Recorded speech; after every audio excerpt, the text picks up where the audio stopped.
મારું નામ છે રમેશ ઝીંઝવાડિયા, ગામ મોટા કુટોડા, તાલુકો મહુવા, જિલ્લો ભાવનગર। હું આ ગામનો રહેવાસી છું। છેલ્લા 1-1.5-2 વર્ષથી સામાજિક ક્ષેત્રે જે મને ખ્યાલ છે સરકારી કચેરીમાં લોકો હારે રહીને હું કામ કરાવું છું।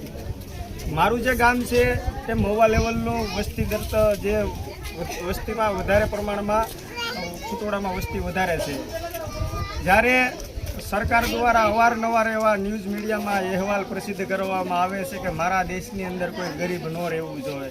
2022માં એને સપનું પૂરું કરવાનું હતું, અત્યારે હાલે છે 2025ની સાલ।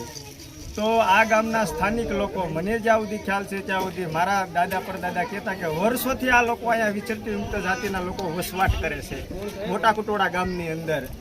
તો બિનજરૂરી લોકોના મકાન પાસ થતા હોય અને આપણે જે નજરે જોઈએ છીએ ત્યારે જે ટીવીમાં દ્રશ્યો કે વર્ષોથી જે ઝૂંપડાવાળીને એના બાળ બસા કેવડું જીવનું જોખમ હોય, પ્રાણી બીજું ત્રીજું, લાઇટ કનેક્શન નહીં, ઝૂંપડા તમે જુઓ અંદર આ વીડિયા આવ્યા એની અંદર જુઓ લાગટ તાપડા બાંધેલા છે। તો સરકારને જ્યારે કોઈ આ ગામની અંદર આ સમાજમાંથી વિચરતી મુક્ત જાતિમાંથી જ્યારે મત લેવાના થાય ત્યારે આ લોકોને કોઈ પણ લોલીપોપ આપીને ફોલાવી ફસાવીને મત લઈ જાય છે।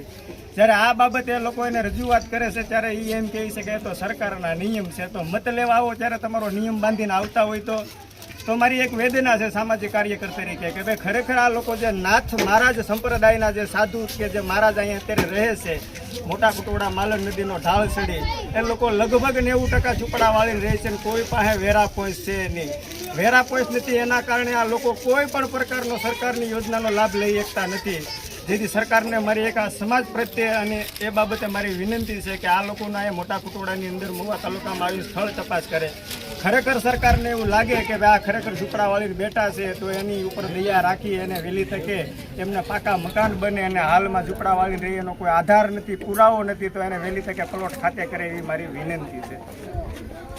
આ છે અમારા ગામના છોકરો, એ અમારા ગરીબ માણસો માટે મદદ માટે બધું ભાષણ કરવા આવી અને બધાને સહાય અપાવે છે। અને અમે એટલી જ ધારણા કરી છે કે અમારા ગરીબ વ્યક્તિનું તમે કાંક પુકાર સાંભળો।